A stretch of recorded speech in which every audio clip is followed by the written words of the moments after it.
রহমাতুল লিল আলামিনের উম্মতের প্রতি কি পরিমাণ মায়া, কি পরিমাণ দয়া তুই জানো না? রহমাতুল লিল আলামিন উম্মতের জন্য কি পরিমাণ কান্না করলেন। আম্মা জান আয়েশা সিদ্দিকা রাদিয়াল্লাহু তাআলা আনহা জানায়া দেয়, আমি রহমাতুল লিল আলামিনের সঙ্গে একসাথেই শোয়া, গভীর রাত হঠাৎ করে তাকায়া দেখি আমার নবী আমার পাশে নাই। বড় চিন্তিত হয়ে গেলাম। আম্মা জান আয়েশা বলেন, আমি নবীর বিছানা থেকে উঠিয়া দৌড়ায়া মসজিদে নববীর মধ্যে চলে গেলাম। মসজিদে নববীর মধ্যে যা দেখি নবী নাই, এই জন্য আরো বড় টেনশনের মধ্যে পড়ে গেলাম। কি হয়ে গেল আমার নবীর? আমার নবী কই? আমার নবী কই? চিন্তিত হয়ে গেলেন। আম্মা জান আয়েশা বলেন, আমি মসজিদে নববী থেকে বার বের হইয়া জান্নাতুল বাকিতে যখন চলে গেলাম, ওখানে যা দেখি নবী আমার জান্নাতুল বাকিতে দাঁড়াইয়া দুই হাত মালিকের দরবারে উঠায়া দুই ফোঁটা চোখের পানি ফালায়, চোখ দিয়া পানি টপ টপ টপ টপ করে নবীর পরে। আর নবী মাওলার কাছে পূর্ণাঙ্গ বলে, হে আল্লাহ, ইন তুআযিবহুম ফাইন্নাহুম ইবাদু ওয়া ইন তাগফির লাহুম ফাইন্নাকা আনতাল আজিজুল হাকীম। নবী আমার বলেন, হে মালিক, ইন তুআযিবহুম ফাইন্নাহুম ইবাদু, হে নবী, যদি আপনি আপনার বান্দাদেরকে আযাব দেন, তাহলে এই বান্দারা তো আপনারই বান্দা, আপনি আযাব দিলেও দিতে পারেন, আবার না দিলেও না দিতে পারেন। শুধু তাই না, হে আল্লাহ, নবী আমার আল্লাহকে সম্বোধন করে বলে, ওয়া ইন তাগফির লাহুম ফাইন্নাকা আনতাল আজিজুল হাকীম। ও আল্লাহ, যদি আমার উম্মতের আপনি মাফ করে দেন, যদি আপনি আপনার বান্দাদেরকে মাফ করে দেন, তাহলে তো আপনার কশিনকালেও কোনো ক্ষতি হবে না, আপনার খাজানার মধ্যেও কোনো কমতি হবে না, আপনার জান্নাতে জায়গা হবে না। ব্যাপারটা এমনও না। তাহলে তো আপনার বান্দাদেরকে আপনি পূর্ণাঙ্গ মাফ করে দিতে পারেন। আপনি কেন মাফ করবেন না? আপনি মহাপরাক্রমশালী এক প্রজ্ঞাময় তো আপনি আল্লাহ। আপনার মতো গফফার কেউ না, আপনার মতো দয়ালু রব এই দুনিয়াতে আর কেউ নাই। নবী আমার জান্নাতুল বাকিতে দাঁড়াইয়া উম্মতের জন্য কেন কাঁদেন রে মানুষ? কাদার একমাত্র কারণ হলো আমার নবী চায় উম্মত জাহান্নামে যাতে হয়ে না যায়, উম্মত যাতে পূর্ণাঙ্গ জান্নাতি হয়ে যায়। এই জন্য নবী সর্বাবস্থায় উম্মতি উম্মতি উম্মতি বলে কান্না করে। হে বান্দারা, নবী উম্মতের জন্য কি পরিমাণ দয়া জানো জানো জানো? মক্কার কাফেররা তো আমার নবীরে কম আঘাত করলো না, কম মারলো না। নবী একবার মক্কাতে বাইতুল্লাহর মধ্যে নবী নামাজের মধ্যে দাঁড়ায়া গেলেন।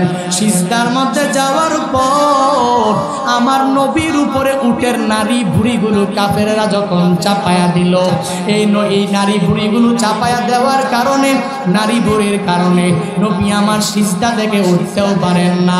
সাহাবায়ে কেরাম ভয়ে নবীর কাছেও যেতে পারে না নারী ভুঁড়িগুলো সরানোর জন্য।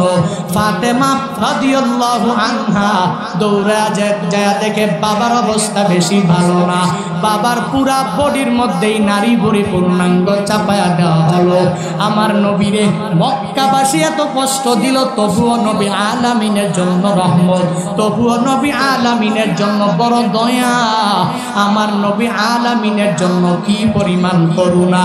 মক্কা যখন বিজয় হয়ে গেল, যেই কাফেরেরা আমার নবীর এত কষ্ট দিল, ওই কাফেরেরা দৌড়ে ভাগতে লাগলো।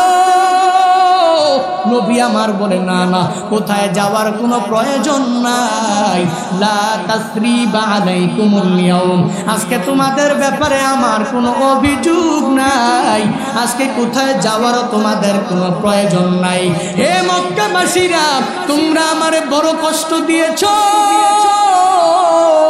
এই কষ্ট দেওয়ার কারণেও আমি নবী কশিন কালেও তোমাদের কাছ থেকে কোনো প্রতিশোধ নিব না, নিব না, নিব না। আজকে মক্কা বিজয়ের পরেও আমার হাতে ক্ষমতার পাওয়ারেরও কোনো অভাব নাই, তবুও আজকে মক্কাবাসীকে আমি নবী পূর্ণাঙ্গ ক্ষমা করে দিলাম। ওই নবীর দয়ার গুণের কোনো অভাব নাই। নবী দুনিয়াতে আলামিনের জন্য রহমত, আমার নবী আখিরাতেও আলামিনের জন্য করুণা। আলামিনকে বলে আলামিন আমগো দেশের বাড়ির পাশের বাড়ির আলামিন? আরে না না, এই আলামিন হলো বিশ্বজাহানের আলামিনের আলামিন। আলাম শব্দের বহুবচন হলো আলামুন। আলামিন, এই আলামিনের জন্য, বিশ্বজাহানের জন্য রহমাতুল লিল আলামিন হলেন পূর্ণাঙ্গ রহমত। আমার নবী হলেন পূর্ণাঙ্গ দয়া। ওই নবীর দয়ার গুণে বান্দা পূর্ণাঙ্গ গুণান্বিত হয়ে যাও। এরে আল্লাহর বান্দারা, নবীকে এত মারার পরেও নবী আমার সবাইকে মাফ করে দেয়, কিন্তু আমি আর তুমি একটা মনের মধ্যে কষ্ট পাওয়ার পরে তাকে মাফ করতে পারি নাই, তাকে ক্ষমা করতে পারলাম না, তাকে বেদ দিয়া দৌড়ায় গেলাম, বাস নিয়া দৌড়ায় গেলাম। এই জন্য আমিও তো বলি নবীওয়ালা গুণে বান্দা পূর্ণাঙ্গ গুণান্বিত হয়ে যাও। নবীওয়ালা গুণ চারটা। নবীর গুণ ছিল অনেক দামি দামি, দয়ার গুণ ছিল চারটা। নবী কি দয়া করতেন? ইন্নাকা লাতাসিলুর রাহিমা ওয়া তাহমিলুল কাল্লা ওয়া তুকসিবুল মা'দুমা ওয়া তুঈনু আলা মা নাওয়াইবিল হক। এই চারটা কথা বলে শেষ করব।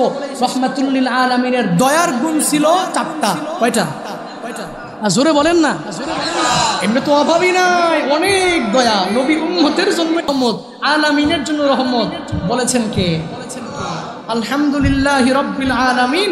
আলামিনের রব আল্লাহ। ওমা আরসালনাকা ইল্লা রাহমাতাল লিল আলামিন। আর আলামিনের জন্য রহমত হযরত মুহাম্মদ রাসূলুল্লাহ সাল্লাল্লাহু আলাইহি ওয়াসাল্লাম। কি পরিমাণ দয়া! ইন্নাকা লাতাসিলুর রাহিমা। নবী আমার আত্মীয়তার সম্পর্ক পশ্চিম কালেও ছিন্ন করতেন না। আত্মীয় যেখানেই আছে আত্মীয়তার সম্পর্কটাকে বজায় রাখতেন। সুবহানাল্লাহ, জোরে সুবহানাল্লাহ। নবীর অনেক বড় দয়া, অনেক বড় দয়া। আমরা তো একটু আত্মীয় স্বজনের সাথে একটু কথা কাটাকাটি হলেই 3 বছর 4 বছর 5 বছর কথা বলে না, আত্মীয়ের খবর নাই, আছে না নাই? কথা বলেন না কেন? একটু অমিল হয়েছে। কি অমিল? আপনি অবাক হবেন, অবাক হয়ে যাবেন। বেয়াই আরেক বেয়াইয়ের বাড়িতে কেন আসার সময় মিষ্টি আনলো না? এগুলো বিষয় হলো, এই বিষয় নিয়ে সে 1 মাস বেয়াইয়ের সাথে কথা বলছে। আছে না নাই? ওরা নবীর আসে। রাহমাতুল লিল আলামিনের দয়ার গুণের 1 নাম্বার গুণ ইন্নাকা লাতাসিলুর রাহিমা।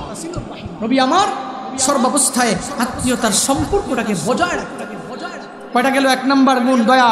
2 নাম্বার গুণ ওয়া তাহমিলুল কাল্লা। রাহমাতুল লিল আলামিনের দয়ার 2 নাম্বার গুণ হলো যে মানুষটা অভাবী, অভাবের কারণে সংসারের বোঝা বহন করতে পারে না, নবী ওই তার সংসারের বোঝা নিজেই বহন করে। আরো জোরে রাহমাতুল লিল আলামিন। শুধুমাত্র অন্য অভাবীকে নিজে টাকা দিতেন এমন না, নিজে কাজ করতেন, নিজে উপার্জন করতেন, নিজে উপার্জন করে এই দুনিয়াতে যার কেউ নয় তাকে নিজে ইনকাম করে তারপর। শুধুমাত্র তাই না, 4 নম্বরে নবীর দয়ার গুণ হকের পথে চলতে গিয়ে যে মানুষটা বিপদে পড়ে, মুসিবতে পড়ে যাবে, আমরা তো দূরে সরে যাই, ঠিক কিনা? দাউদকান্দির মানুষ রাহমাতুল লিল আলামিনের উম্মতের প্রতি কি পরিমাণ মায়া, কি পরিমাণ দয়া তুই জানো না? রাহমাতুল লিল আলামিন উম্মতের জন্য কি পরিমাণ কান্না করলেন। আম্মা জান আয়েশা সিদ্দিকা রাদিয়াল্লাহু তাআলা আনহা জানায়া দেয়, আমি রাহমাতুল লিল আলামিনের সঙ্গে একসাথেই শোয়া, গভীর রাত হঠাৎ করে তাকায়া দেখি আমার নবী আমার পাশে নাই, বড় চিন্তিত হয়ে গেলাম। আম্মা জান আয়েশা বলেন, আমি নবীর বিছানা থেকে উঠিয়া দৌড়ায়া মসজিদে নববীর মধ্যে চলে গেলাম। মসজিদে নববীর মধ্যে যা দেখি নবী নাই, এই জন্য আরো বড় টেনশনের মধ্যে পড়ে গেলাম। কি হয়ে গেল আমার নবীর? আমার নবী কই? আমার নবী কই? চিন্তিত হয়ে গেলেন। আম্মা জান আয়েশা বলেন, আমি মসজিদে নববী থেকে বের হইয়া জান্নাতুল বাকিতে যখন চলে গেলাম, ওখানে যা দেখি নবী আমার জান্নাতুল বাকিতে দাঁড়াইয়া দুই হাত মালিকের দরবারে উঠায়া 2 ফোঁটা চোখের পানি ফালায়, চোখ দিয়া পানি টপ টপ টপ টপ করে নবীর পরে। আর নবী মাওলার কাছে পূর্ণাঙ্গ বলে, হে আল্লাহ, ইন তুআযিবহুম ফাইন্নাহুম ইবাদুক ওয়া ইন তাগফির লাহুম ফাইন্নাকা আনতাল আজিজুল হাকীম। নবী আমার বলেন, হে মালিক, ইন তুআযিবহুম ফাইন্নাহুম ইবাদুক, হে নবী, যদি আপনি আপনার বান্দাদেরকে আযাব দেন তাহলে এই বান্দারা তো আপনারই বান্দা, আপনি আযাব দিলেও দিতে পারেন, আবার না দিলেও না দিতে পারেন। শুধু তাই না, হে আল্লাহ, নবী আমার আল্লাহকে সম্বোধন করে বলে, ওয়া ইন তাগফির লাহুম ফাইন্নাকা আনতাল আজিজুল হাকীম। ও আল্লাহ, যদি আমার উম্মতের আপনি মাফ করে দেন, যদি আপনি আপনার বান্দাদেরকে মাফ করে দেন, তাহলে তো আপনার কশিনকালেও কোনো ক্ষতি হবে না, আপনার খাজানার মধ্যেও কোনো কমতি হবে না, আপনার জান্নাতে জায়গা হবে না, ব্যাপারটা এমনও না। তাহলে তো আপনার বান্দাদেরকে আপনি পূর্ণাঙ্গ মাফ করে দিতে পারেন, আপনি কেন মাফ করবেন না? আপনি মহাপরাক্রমশালী, এক প্রজ্ঞাময় তো আপনি আল্লাহ, আপনার মতো গফফার কেউ না, আপনার মতো দয়ালু রব এই দুনিয়াতে আর কেউ নাই। নবী আমার জান্নাতুল বাকিতে দাঁড়াইয়া উম্মতের জন্য কেন কাঁদেন রে মানুষ? কাদার একমাত্র কারণ হলো আমার নবী চায় উম্মত জাহান্নামে যাতে হয়ে না যায়, উম্মত যাতে পূর্ণাঙ্গ জান্নাতি হয়ে যায়। এই জন্য নবী সর্বাবস্থায় উম্মতি উম্মতি উম্মতি বলে কান্না করে। এ বান্দারা, নবী উম্মতের জন্য কি পরিমাণ দয়া জানো জানো জানো। মক্কার কাফেররা তো আমার নবীরে কম আঘাত করলো না, কম মারলো না। নবী একবার মক্কাতে বাইতুল্লাহর মধ্যে নবী নামাজের মধ্যে দাঁড়ায়া গেলেন, সিজদার মধ্যে যাওয়ার পর আমার নবীর উপরে উটের নারী ভুঁড়িগুলো কাফেররা যখন চাপায়া দিল, এই নারী ভুঁড়িগুলো চাপায়া দেওয়ার কারণে, নারী ভুঁড়ির কারণে নবী আমার সিজদা থেকে উঠতেও পারেন না। সাহাবায়ে কেরাম ভয়ে নবীর কাছেও যেতে পারে না নারী ভুঁড়িগুলো সরানোর জন্য। ফাতেমা রাদিয়াল্লাহু আনহা দৌড়া যায় দেখে বাবার অবস্থা বেশি ভালো না, বাবার পুরা বডির মধ্যেই নারী ভুঁড়ি পূর্ণাঙ্গ চাপায়া দেওয়া হলো। আমার নবীরে মক্কাবাসী এত কষ্ট দিল, তবুও নবী আলামিনের জন্য রহমত, তবুও নবী আলামিনের জন্য বড় দয়া, আমার নবী আলামিনের জন্য কি পরিমাণ করুণা। মক্কা যখন বিজয় হয়ে গেল, যেই কাফেরেরা আমার নবীরে এত কষ্ট দিল, ওই কাফেরেরা দৌড়ে ভাগতে লাগলো। নবী আমার বলে, না না, কোথায় যাওয়ার কোনো প্রয়োজন নাই, লা তাসরিবা আলাইকুমুল ইয়াউম, আজকে তোমাদের ব্যাপারে আমার কোনো অভিযোগ নাই, আজকে কোথায় যাওয়ারও তোমাদের কোনো প্রয়োজন নাই। হে মক্কাবাসীরা, তোমরা আমারে বড় কষ্ট দিয়েছো, এই কষ্ট দেওয়ার কারণেও আমি নবী কশিনকালেও তোমাদের কাছ থেকে কোনো প্রতিশোধ নিব না, নিব না, নিব না। আজকে মক্কা বিজয়ের পরেও আমার হাতে ক্ষমতার পাওয়ারেরও কোনো অভাব নাই, তবুও আজকে মক্কাবাসীকে আমি নবী পূর্ণাঙ্গ ক্ষমা করে দিলাম। ওই নবীর দয়ার গুণের কোনো অভাব নাই। নবী দুনিয়াতে আলামিনের জন্য রহমত, আমার নবী আখিরাতেও আলামিনের জন্য করুণা। আলামিনকে বলে আলামিন আমগো দেশের বাড়ির পাশের বাড়ির আলামিন, আরে না না, এই আলামিন হলো বিশ্বজাহানের আলামিনের আলামিন। আলাম শব্দের বহুবচন হলো আলামুন, আলামিন। এই আলামিনের জন্য, বিশ্বজাহানের জন্য রহমাতুল্লিল আলামিন হলেন পূর্ণাঙ্গ রহমত, আমার নবী হলেন পূর্ণাঙ্গ দয়া। ওই নবীর দয়ার গুণে বান্দা পূর্ণাঙ্গ গুণান্বিত হয়ে যাও। এরে আল্লাহর বান্দারা, নবীকে এত মারার পরেও নবী আমার সবাইকে মাফ করে দেয়, কিন্তু আমি আর তুমি একটা মনের মধ্যে কষ্ট পাওয়ার পরে তাকে মাফ করতে পারি নাই, তাকে ক্ষমা করতে পারলাম না, তাকে বেদ দিয়া দৌড়ায় গেলাম, বাস নিয়া দৌড়ায় গেলাম। এই জন্য আমিও তো বলি, নবীওয়ালা গুণে বান্দা পূর্ণাঙ্গ গুণান্বিত হয়ে যাও।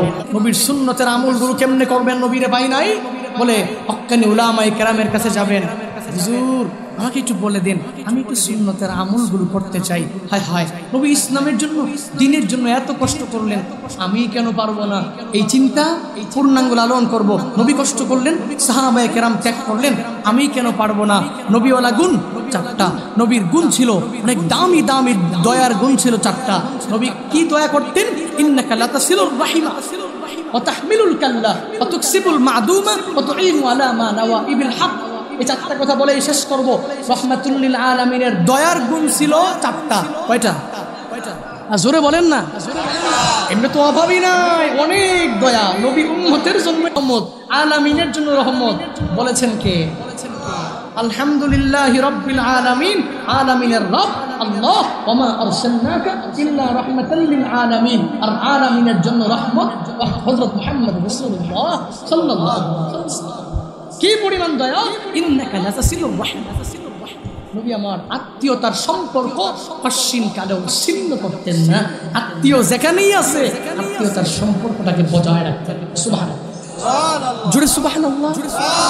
এটা নবীর অনেক বড় দয়া, অনেক বড় দয়া। আমরা তো একটু আত্মীয় স্বজনের সাথে একটু কথা কাটাকাটি হলেই 3 বছর 4 বছর 5 বছর কথা বলে না, আত্মীয়ের খবর নাই, আছে না নাই? কথা বলেন না কেন? একটু অমিল হয়েছে। কি অমিল? আপনি অবাক হবেন, অবাক হয়ে যাবেন। বেয়াই আরেক বেয়াইয়ের বাড়িতে কেন আসার সময় মিষ্টি আনলো না? এগুলো বিষয় হলো, এই বিষয় নিয়ে সে 1 মাস বেয়াইয়ের সাথে কথা বলছে। আছে না নাই? এরা নবীর আসে। রাহমাতুল লিল আলামিনের দয়ার গুণের 1 নাম্বার গুণ ইন্নাকা লাতাসিলুর রাহিমা। নবী আমার সর্বাবস্থায় আত্মীয়তার সম্পর্কটাকে বজায় রাখতেন। কয়টা গেল? 1 নাম্বার গুণ দয়া। 2 নাম্বার গুণ ওয়া তাহমিলুল কাল্লা। রাহমাতুল লিল আলামিনের দয়ার 2 নাম্বার গুণ হলো যে মানুষটা অভাবী, অভাবের কারণে সংসারের বোঝা বহন করতে পারে না, নবী ওই তার সংসারের বোঝা নিজেই বহন করে। আরো জোরে রাহমাতুল লিল আলামিন। শুধুমাত্র অন্য অভাবীকে নিজে টাকা দিতেন এমন না, নিজে কাজ করতেন, নিজে উপার্জন করতেন, নিজে উপার্জন করে এই দুনিয়াতে যার কেউ নয় তাকে নিজে ইনকাম করে পারতেন। শুধুমাত্র তাই না, 4 নাম্বার নবীর দয়ার গুণ ওয়াতুঈনু আলা মা নাওয়াইবিল হক। হকের পথে চলতে গিয়ে যে মানুষটা বিপদে পড়ে, মুসিবতে পড়ে গেল, আমরা তো দূরে সরে যাই, ঠিক কিনা?